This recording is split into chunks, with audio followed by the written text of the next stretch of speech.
Thank you, Ajoyji. Thank you, Mr. Vineet Punya, and to the members of the press. I'll address in English. The situation is still not normal in Manipur.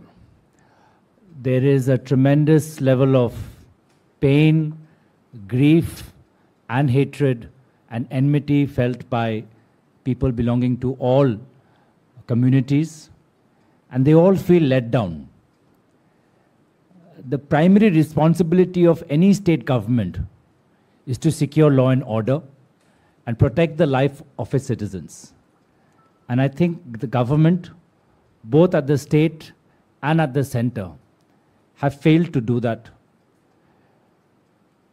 Now, the bonds which have been broken in Manipur, I think it will take a long time to heal. Congress is willing to be part of that healing process. It is to start and initiate the process of healing that Sri Rahul Gandhi ji went to Manipur. It is to start the process of healing that he spoke about peace and dialogue. He did not make a political statement on his two-day visit. And we hope that the Prime Minister takes a cue and visit the state, because it has been a mystery as to why the Prime Minister has completely avoided going to Manipur or talking about Manipur.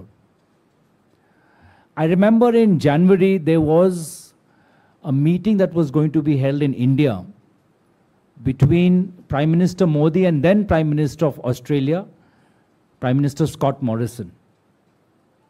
That meeting was scheduled to be in India. Prime Minister Scott Morrison, former Prime Minister of Australia, did not come to India. He cancelled his visit at that point. Why? Because there were forest fires in Australia. India and Australia are important partners, no doubt. But that Prime Minister said, I have to go back to my state, to my country, and to be in and witness the rescue operations.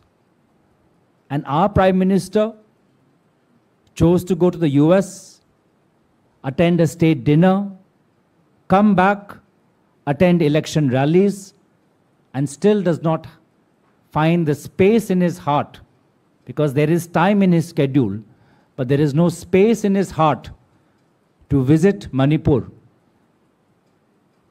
and hear the tales of pain and grief, of horrifying violence. It's absolutely, it's a huge sense of disappointment and rejection. Yesterday, the Indian football team won the South Asian Football Championship. And even the captain said that we want people to visit Manipur. The Prime Minister found the time to tweet that congratulations to the men in blue for winning the football tournament, but half of the people of that Indian football team are from the Northeast, and we all feel the pain of the Northeast, even though we are from other states. So Prime Minister Modi ji, you have the time to tweet, but you don't have the time to visit. You went to Odisha as you should have when the train crash took place. But are people in Manipur, do they occupy a lower place in your heart? That's the question.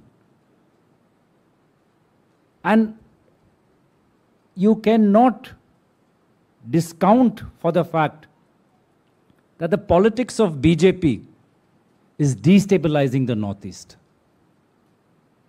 And as a result of BJP's politics, we are facing an increasingly divided, turbulent, conflict-prone Northeast. The Northeast had emerged from 2 decades of insurgency and entered into a piece of relative calm and stability during the leadership of former Prime Minister Dr. Manmohan Singh. But what we are seeing right now is a very dangerous pattern towards things going back to where they were. We have seen violence in Manipur. We have more than 4,000 weapons and lakhs of ammunition which have been looted from police treasuries by ordinary citizens. 4,000 weapons and ammunition are still with the people of Manipur, who are at odd ends with each other. The army so far, or the government so far, has managed to recover only close to 1,100. There still are a lot of weapons in the hand of citizens and ammunition in the hand of citizens who are increasingly feeling alienated and isolated because of the actions of the Prime Minister. We are all concerned in the Northeast when we are seeing homes being destroyed, churches being burnt, and government is quiet. It's a horrific sight, and it sends down, it creates a sense of, an emotional trauma when you see a church being burnt. You might be in Mizoram, you might be in Nagaland, you might be in Meghalaya. You feel, and when juxtaposed and contrasted with the Prime Minister's ignorance towards what's happening, why has there been no follow-up on the letter shared by a leader of the Kuki militant group, stating that at one point before the state elections, his help was sought by the current Chief Minister of Assam, Himanta Biswa Sarma? Why has there been no investigation into this letter?